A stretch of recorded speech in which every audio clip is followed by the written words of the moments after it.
Moments occasion पर आमंत्रित करती हूँ, सादर निवेदन करती हूँ माननीय राष्ट्रपति जी श्री रामनाथ कोविंद जी से कि अपनी प्रेरणामयी वाणी से हम सभी का मार्गदर्शन करें। राष्ट्रीय मतदाता दिवस के अवसर पर आयोजित कार्यक्रम में प्रमुख रूप से उपस्थित केंद्रीय विधि एवं न्याय मंत्री श्री रविशंकर प्रसाद जी, मुख्य निर्वाचन आयुक्त श्री सुनील अरोड़ा जी, निर्वाचन आयुक्त श्री सुशील चंद्रा और श्री राजीव कुमार जी, निर्वाचन आयोग के अन्य अधिकारीगण, देवी और सज्जनों, हमारे जीवंत लोकतंत्र के संचालन में चुनाव प्रक्रिया की प्रमुख भूमिका है। देश में स्वतंत्र एवं निष्पक्ष चुनाव कराने के संवैधानिक दायित्व का सफलतापूर्वक निर्वहन करने वाले भारत निर्वाचन आयोग के 72वें स्थापना दिवस पर मैं सभी पुरस्कार विजेताओं एवं देशवासियों को हार्दिक बधाई देता हूं। चुनाव प्रक्रिया की सफलता का आधार हमारे जागरूक मतदाता हैं। सभी मतदाताओं को जागरूक बनाने और मतदान प्रक्रिया में अधिक से अधिक भागीदारी के लिए प्रोत्साहित करने के प्रमुख उद्देश्य को लेकर वर्ष 2011 से राष्ट्रीय मतदाता दिवस का आयोजन किया जा रहा है। आज 11वें राष्ट्रीय मतदाता दिवस के अवसर पर मैं सभी मतदाताओं को, विशेषकर हमारे उन युवा मतदाताओं को बधाई देता हूं जिन्हें पहली बार मतदान का अधिकार प्राप्त हुआ है। आज से आपको भारत की लोकतांत्रिक व्यवस्था में और देश का भविष्य तय करने में सक्रिय भूमिका निभाने का अवसर प्राप्त हो रहा है। आप सबको मेरी बहुत बहुत बधाई। भारत निर्वाचन आयोग की यात्रा एक लोकतांत्रिक गणराज्य के रूप में भारत की यात्रा से ठीक एक दिन पहले 25 जनवरी 1950 को आरंभ हुई थी। निर्वाचन आयोग चुनाव प्रक्रिया को प्रभावी बनाए रखने के लिए समुचित उपाय करता रहा है। सशक्त निर्वाचन तंत्र के निर्माण के द्वारा भारत निर्वाचन आयोग ने पूरी दुनिया के समक्ष उदाहरण प्रस्तुत किया है। देवी और सज्जनों, भारत में गणतांत्रिक प्रणाली का समृद्ध इतिहास रहा है। स्वाधीनता प्राप्ति के बाद भारत के संविधान के माध्यम से रोपे गए लोकतंत्र के पौधे की जड़ें लगभग 2500 वर्ष पुरानी गणतंत्र की मिट्टी से पोषण प्राप्त कर रही हैं। संभवतः इसीलिए आज पूरी दुनिया में जब लोकतांत्रिक संस्थाओं के कमजोर होते जाने की आशंकाएं व्यक्त की जा रही हैं, तब भारत में लोकतंत्र मजबूत होता जा रहा है। वैशाली, कपिलवस्तु और मिथिला की परंपरा से भारत ने यह सीखा है कि शासन पर समाज के किसी एक वर्ग या वंश का एकाधिकार नहीं होता है। लोकतंत्र में लोक यानी जनता की इच्छा ही सर्वोपरि होती है। गांधी जी के ग्राम स्वराज से प्रेरित हमारे संविधान के पंचायती राज में भारत की इसी परंपरा की सहज अभिव्यक्ति देखी जा सकती है। भारत की चुनाव प्रक्रिया के सफल संचालन से प्रेरित होकर विश्व के अनेक देशों ने हमारी चुनाव प्रणाली का अध्ययन करने में रुचि दिखाई है। कोविड महामारी के दौरान भी सुगम, समावेशी एवं सुरक्षित चुनाव कराने के अपने ध्येय के अनुरूप निर्वाचन आयोग ने विस्तृत दिशा निर्देश तैयार किए। अपनी ज्ञान संपदा को साझा करने की हमारी परंपरा के अनुरूप भारत निर्वाचन आयोग ने सितंबर 2020 में आयोजित अंतर्राष्ट्रीय वेबिनार में 106 देशों तथा 16 सहभागी संगठनों के साथ अपने अनुभव साझा किए। विश्व भर में लोकतंत्र को मजबूती देने के ऐसे ही सराहनीय प्रयासों को देखते हुए सितंबर 2020 में भारत के मुख्य चुनाव आयुक्त को association of world election bodies का अध्यक्ष बनाया गया। स्वतंत्रता प्राप्त करने के लगभग 75 वर्षों के भीतर ही भारत लोकतंत्र के एक विश्वव्यापी आदर्श के पोषक के रूप में उभरा है। इस उपलब्धि में निर्वाचन आयोग के शीर्षस्थ अधिकारी से लेकर देश के छोटे से छोटे गांव में बसे साधारण नागरिकों का अमूल्य योगदान है।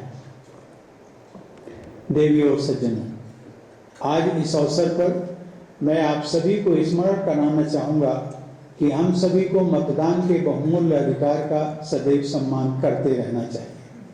मतदान का अधिकार कोई साधारण अधिकार नहीं है। दुनिया भर में मतदान के अधिकार के लिए लोगों ने बहुत संघर्ष किया है। प्रायः सरलता से प्राप्त उपलब्धियों का मूल्य जल्दी समझ में नहीं आता। संविधान सभा के सदस्य के रूप में अग्रणी संविधान वेत्ता अल्लादी कृष्णा स्वामी अय्यर ने वयस्क मताधिकार को लोकतांत्रिक शासन व्यवस्था की सफलता का प्रमुख आधार बताया था और इस ऐतिहासिक कदम का महत्व समझाते हुए कहा था, it may be stated that never before in the history of the world has such an experiment been so boldly undertaken, unquote. America जो विकसित देशों की सूची में अग्रणी रहता है और जनतंत्र का प्रमुख उदाहरण माना जाता है, वहाँ भी अनेक दशकों के संघर्ष और लोगों के अटूट साहस एवं धैर्य के बल पर मतदान का अधिकार लोगों को प्राप्त हो सका था।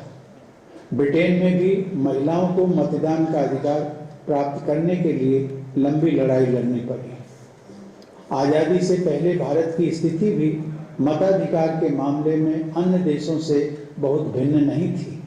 हमारे देश में भारत सरकार अधिनियम 1919 और 1935 के द्वारा चुनिंदा लोगों को ही मतदान का अधिकार दिया गया था, लेकिन स्वतंत्र भारत के हमारे संविधान में आरंभ से ही 21 वर्ष या अधिक आयु के सभी नागरिकों को मतदान का अधिकार प्रदान किया गया।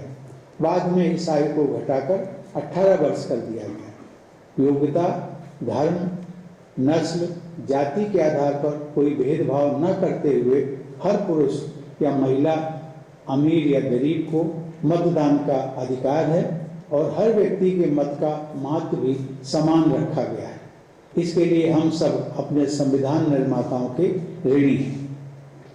देवी और सज्जनों, पिछले वर्ष कोविड महामारी के दौरान बिहार विधानसभा, जम्मू कश्मीर व लद्दाख में सफल एवं सुरक्षित चुनावों का संपन्न होना हमारे लोकतंत्र की असाधारण उपलब्धि है। मुझे यह जानकर प्रसन्नता हो रही है कि चुनाव आयोग ने सुगम, समावेशी और सुरक्षित चुनाव आयोजित करने के लिए अनेक नवाचारी और समयानुकूल उपाय किए। मुझे यह जानकर प्रसन्नता हुई है कि बिहार विधानसभा के चुनाव में दिव्यांगजनों, 80 वर्ष से ऊपर के वृद्धजनों, आवश्यक सेवाओं में कार्यरत मतदाताओं अथवा कोविड से संक्रमित या क्वारंटीन में रखे गए मतदाताओं को डाक मतपत्र अर्थात पोस्टल बैलेट की सुविधा उपलब्ध कराई गई। महिलाओं की सुविधा के लिए महिलाओं द्वारा प्रबंधित मतदाता केंद्रों की संख्या बढ़ाई गई।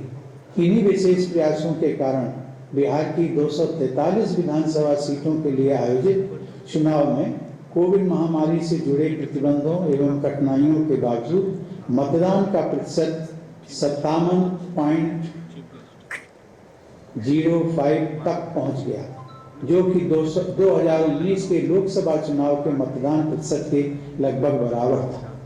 इस सराहनीय उपलब्धि के लिए निर्वाचन आयोग, मतदान तंत्र से जुड़े सभी लोग और हमारे जागरूक मतदाता विशेष बधाई के पात्र हैं। मुझे बताया गया है कि चुनाव आयोग ने मतदाता संपर्क बढ़ाने के लिए डिजिटल संचार सहित मल्टीमीडिया का उपयोग बढ़ाया है। चुनाव के दौरान कोविड सुरक्षा प्रोटोकॉल तथा दिशा निर्देशों के बारे में जागरूकता फैलाने, पंजीकरण कराने तथा मतदान में भाग लेने हेतु मतदाताओं को प्रोत्साहित करने की दृष्टि से संचार माध्यमों का अधिकाधिक उपयोग किया गया। देवी और सज्जनों, कोरोना महामारी अभी पूरी तरह से समाप्त नहीं हुई है। 2021 में भी निर्वाचन आयोग को अनेक चुनावों का आयोजन करना है। आयोग ने मतदाताओं को safe, empowered, informed and vigilant बनाने का ध्येय तय किया है। नए मतदाताओं के नाम जोड़ने के विशेष अभियान चलाया गया। डिजिटल इंडिया के साथ साथ सूचना प्रौद्योगिकी के उपयोग के लिए नवीन उपाय किए गए।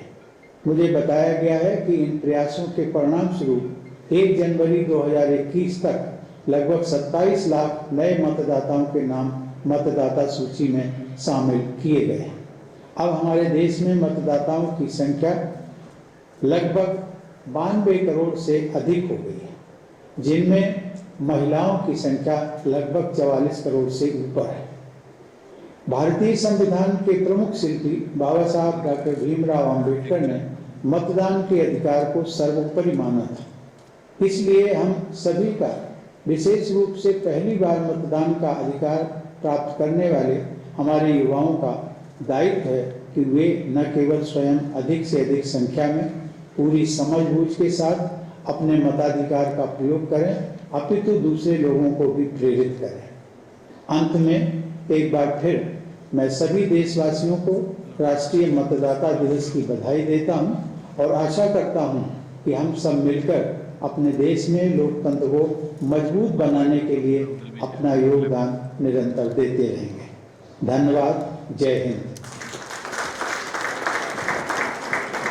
बहुत बहुत धन्यवाद माननीय राष्ट्रपति जी। आभार व्यक्त करना चाहेंगे आपको आपके संदेश के लिए और सभी को यहाँ पर प्रोत्साहित करने के लिए और प्रोत्साहित करने के लिए वोट करने के लिए।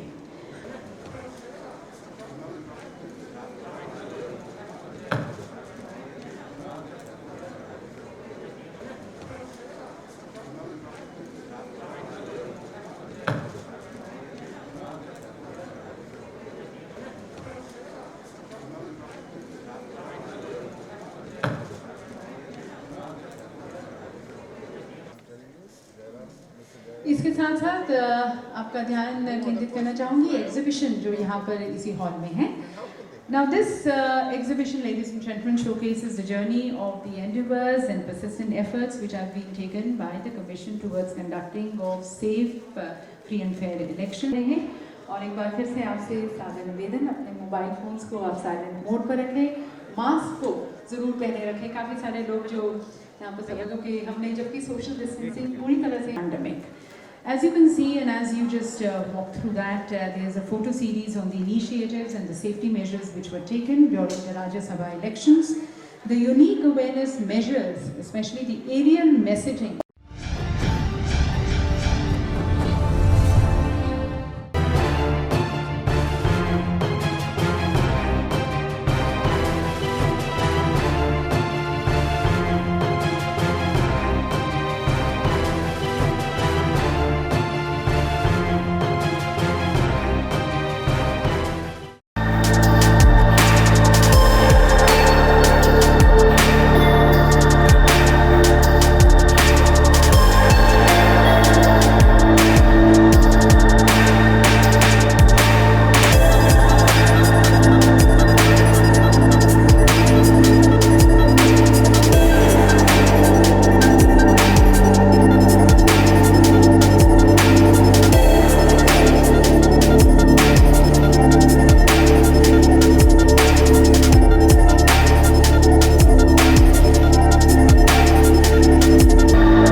Download Tarang online radio app from Google Play Store.